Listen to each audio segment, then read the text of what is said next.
Okay तो हमने क्या देखा कि नेटवर्क है, दो मल्टीपल नेटवर्क है, तो उसमें किस तरीके से कम्युनिकेशन होगी, ठीक है। तो नेटवर्क 1, नेटवर्क 2, जिस तरीके से यहाँ पे सेगमेंट्स था, when these segments move to the network layer, we will fall in this network like this is the network 1, network 2, two different IP address must be incorporated here. So here one device we call it router, and the router will maintain the IP address, and with the help of router the packets will be sent from from the wired and the non-wired channels, we can say. We have network layer. In this network layer we have the concept of packet. In packet what we will have the actual message as well as the IP addresses of the source as well as the IP address of the destination as well as their actual data. Fine. So you can see in this network we can have multiple LAN, and this network we can have multiple LAN. Fine.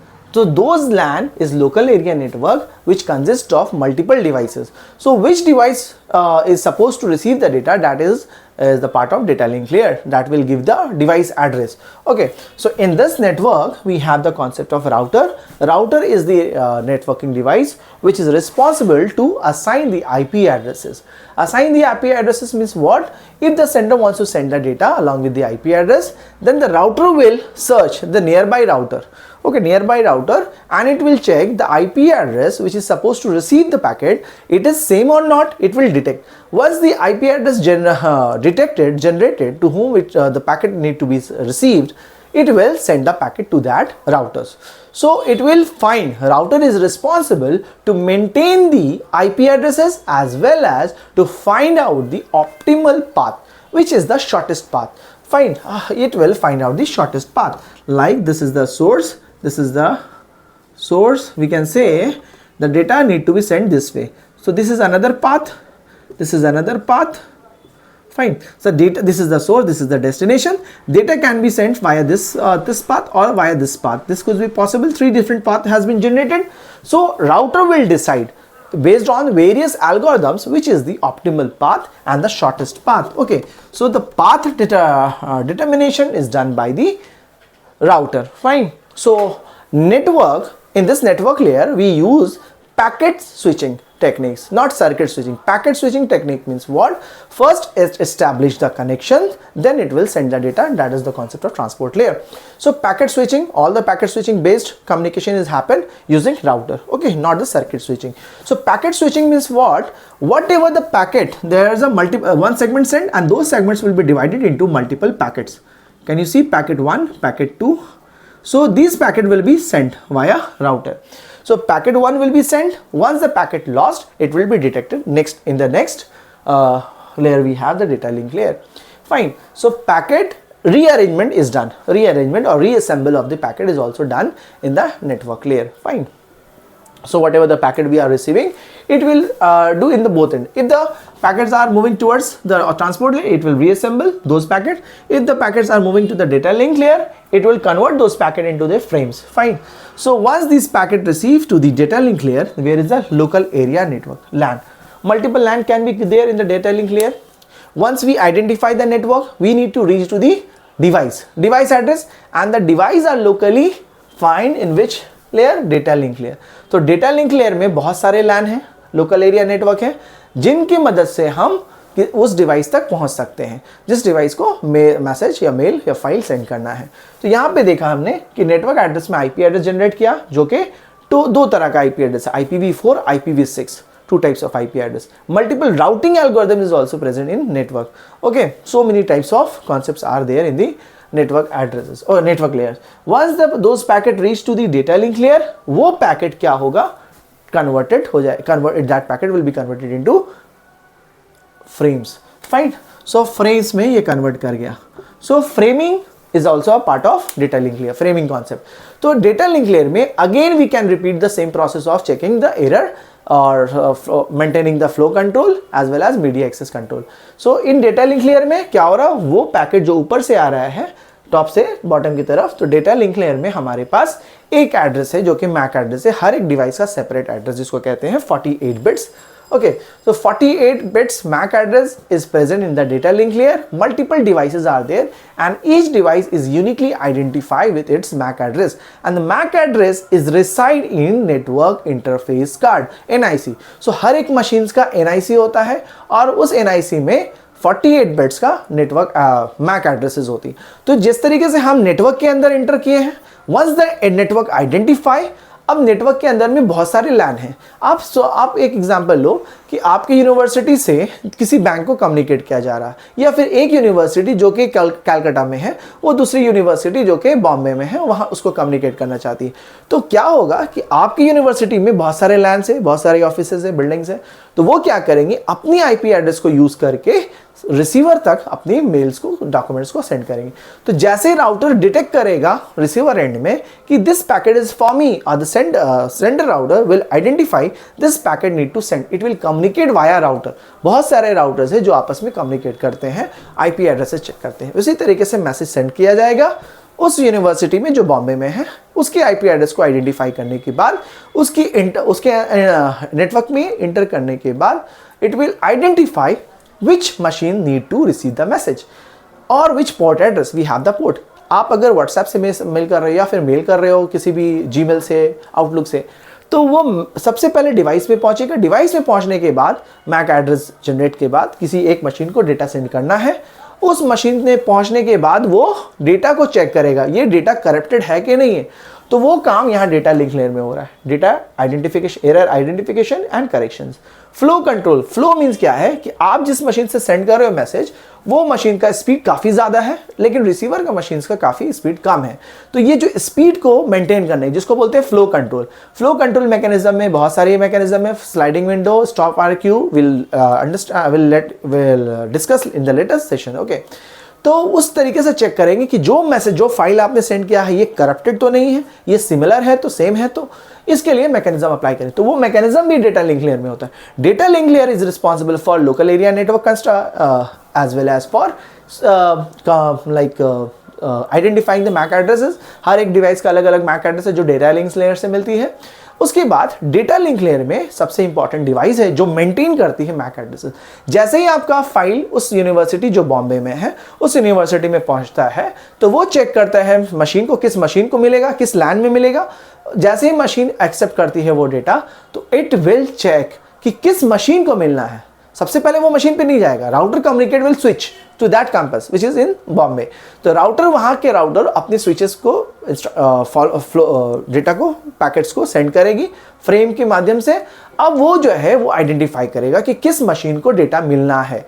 तो it will identify which machine, तो वो machine का Mac address जानना जरूरी है।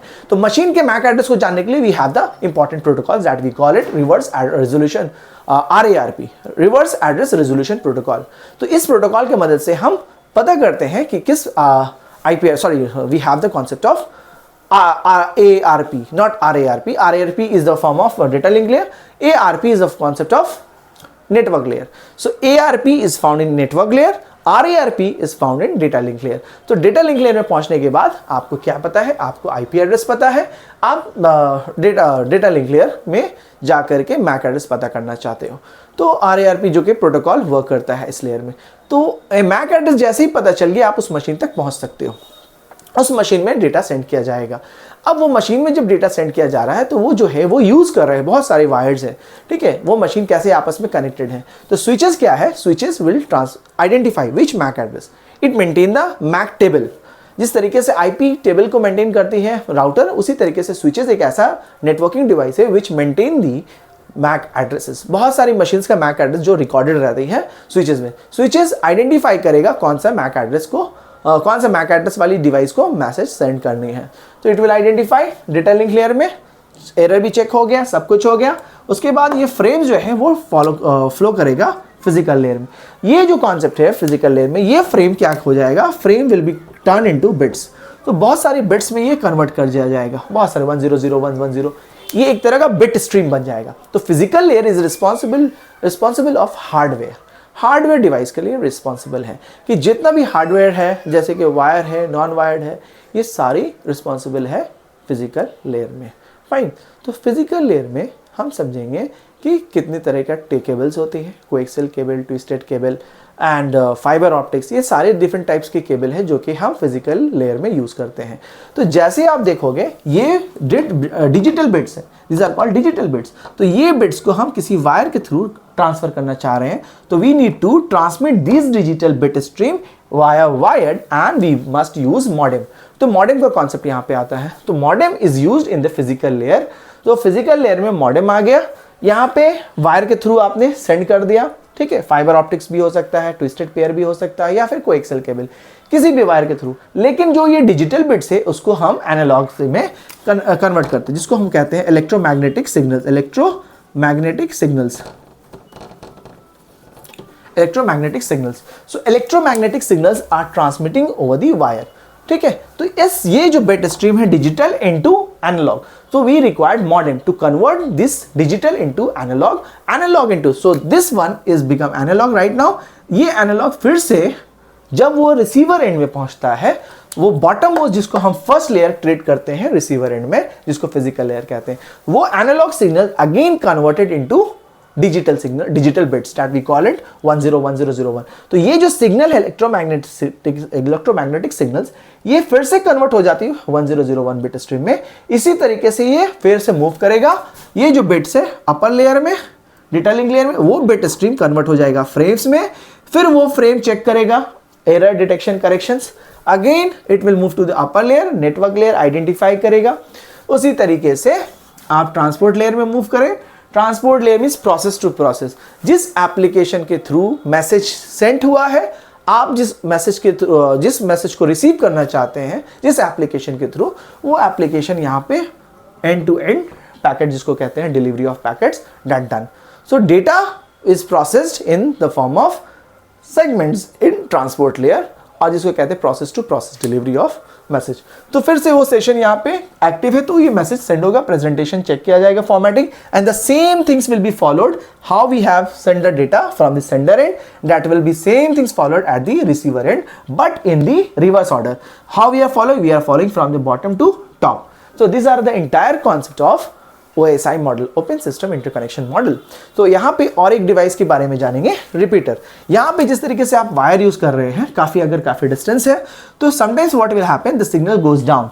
तो यहाँ पे जो सिग्नल बिट स्ट्रीम जो फ्लो कर रहा है, इलेक्ट्रोमैग्नेटिक सिग्नल जिसे कहते हैं हम, तो क्या होता है वायर में एक समटाइम्स जाने के बाद ये सिग्नल काफी हाई है, ये डाउन हो जाता है, फिर हाई होता है, फिर डाउन हो जाता है। तो there must be chances of weak signals, weak signals can be possible during the transmission of the message।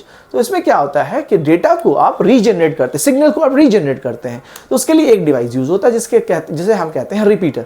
Repeater is the electronic device which is required to regenerate the weak signals, amplifying the weak signals. तो अगर signal जैसे कि एक wire आपने लिया, एक wire का capacity है कि वो 100 मीटर तक डेटा सेंड कर सकता है, लेकिन आपको 200 मीटर सेंड करना है डेटा। 100 मीटर जैसे ही वो डेटा पहुंचता है, 100 मीटर के बाद वो डेटा का स्ट्रेंथ क्या होता है, डाउन हो जाता है, डेटा ट्रांसमिशन रेट है वो डाउन हो जाता है। डाउन होने के बाद क्या होता है, डिले होता है, बहुत सारी प्रॉब्लम्स अराइज हो सकती है, जिसको हम रिजॉल्व करने के लिए रिपीटर यूज करते हैं। If we kept one repeater this side, ठीक है, तो रिपीटर क्या करता है, ये रीजनरेट कर देता है सिग्नल्स को, signal will regenerate again and it will send the data up to more 100 meters। Fine, this is all about OSI model.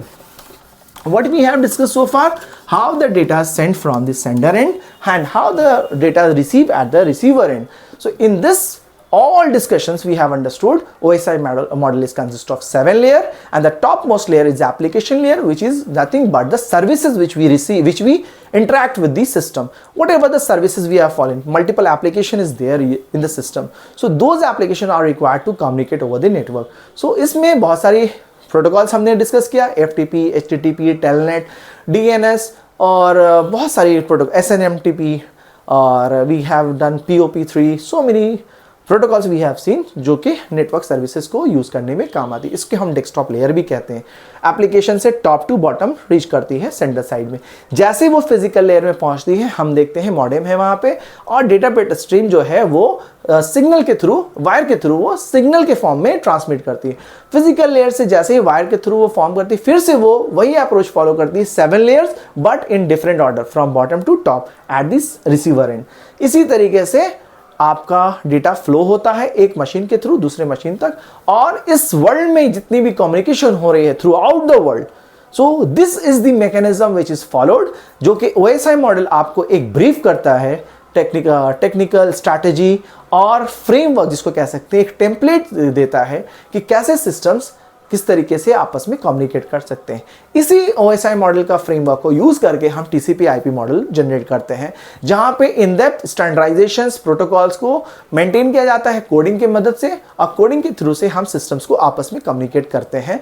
OSI model is of 7 layer whereas the TCP/IP is of 4 layer. In some textbook it is written 5 layer but it is reduced one।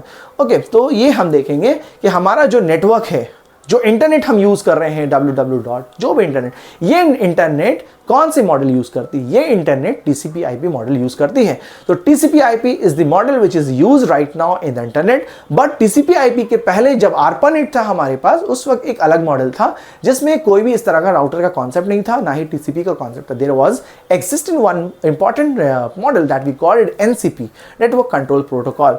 Fine, जैसे internet आया, जैसे ही world wide web आया, उसी तरीके से हम TCP/IP का use करना शुरू कर दिए। But OSI have never been used technically implemented, okay, it has not implemented।